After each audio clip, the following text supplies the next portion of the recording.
Welcome to this special edition of the Old Core Show. I'm OC. Let's dive right into it, shall we? Israeli commandos boarded 6 ships of the so-called Freedom Flotilla on Monday, and on one of the ships, the pro-Palestinian protesters, who were just spoiling for a fight, got just that when 10 of their number were killed and dozens more injured when the commandos had to defend themselves with lethal force. As you can see in this video, the Israelis hadn't even touched down on the deck before they were attacked by terrorist sympathizers with iron bars, chairs, knives, stun grenades, and firebombs. The Israelis' primary weapon on this raid were paintball guns, normally used for crowd dispersal and crowd control, but during the melee, the protesters managed to get a hold of 2 of the pistols that the commandos were carrying as backup weapons and started shooting. The Israelis abandoned their less-than-lethal doctrine and opened fire with live rounds.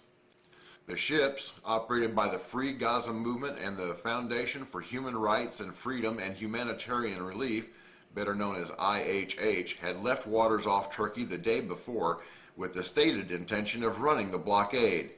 This is Free Gaza Movement's Audrey Bomsey. This was not purely a humanitarian mission, although we were bringing in humanitarian aid and reconstruction aid. Its purpose was to break the siege of Gaza. You see Israeli soldiers jumping out of helicopters onto the boats shooting. There's no crossfire. Had there been crossfire at close range, some Israeli soldier would have been shot. You know what's funny? But I don't see the commandos shooting as they're jumping out of the helicopters.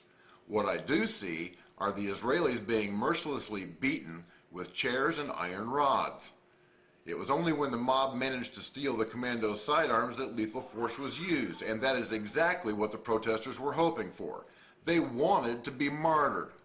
This is Israeli government spokesman Mark Regev. Now we, every day, are sending in more than 100 trucks to the Gaza Strip with humanitarian support. On average, every week, 15,000 tons, food, medicine, energy supplies. There are no shortage of humanitarian goods in the Gaza Strip. Having said that, we were very happy that this shipment joined the aid that goes in anyway to the Gaza Strip. But they weren't interested in that. They wanted to make a political statement. They wanted violence. And just in case you're thinking, that's just Israeli propaganda, why don't we listen to Dr. Abd al-Fattah Na'man, a lecturer in Sharia law at a university in Yemen, yet another hotbed of peace, love, and understanding, who's in Gaza supporting Hamas. قائد الأسطول البارح يقول لن نسمح للصهاينة أن يقتربوا منا وسنقاومهم. بماذا سيقاوم؟ يعني سيقاوموهم بأظفارهم هؤلاء الذين يتمنون الشهادة في سبيل الله. يعني هم كما يطمعوا أن يصلوا إلى غزة ولكن الأخرى هي أحب إلى نفوسهم. When I went first convoy, I wanted to be a shaheed. I wasn't that lucky. Second time, I wanted to be a shaheed. Didn't work. Third time lucky, inshallah, I'll be shaheed. الآن نحن إما إحدى الحسنيين، إما الشهادة وإما الوصول إلى غزة.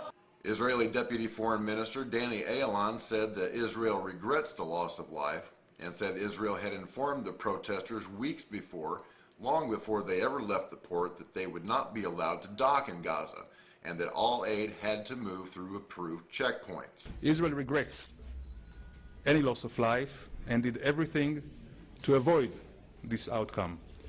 We repeatedly called upon the organizers and all those who were associated with them through diplomatic channels and any other means we could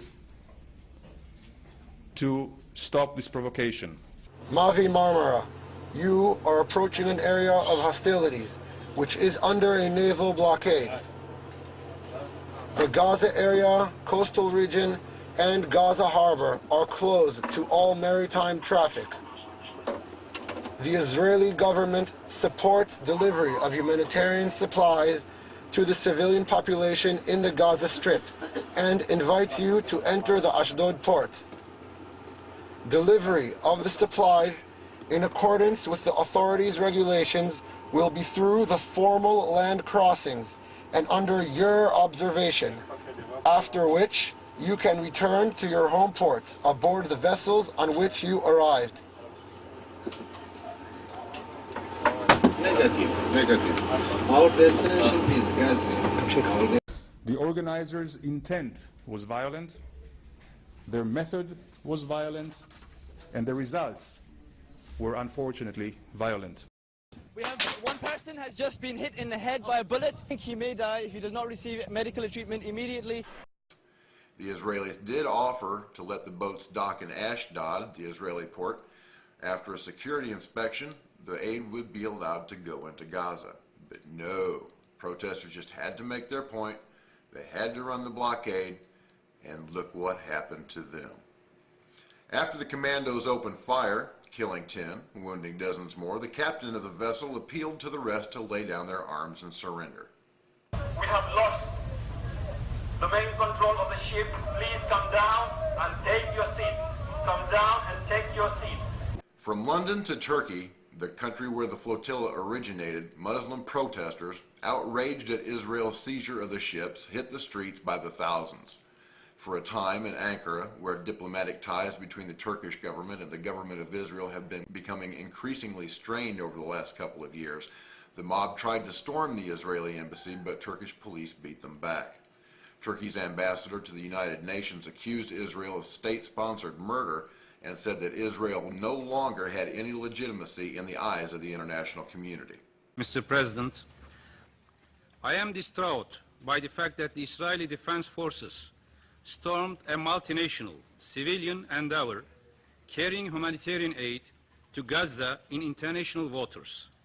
Israeli actions constitute a grave breach of international law. In simplest terms, this is tantamount to banditry and piracy. It is murder conducted by a state.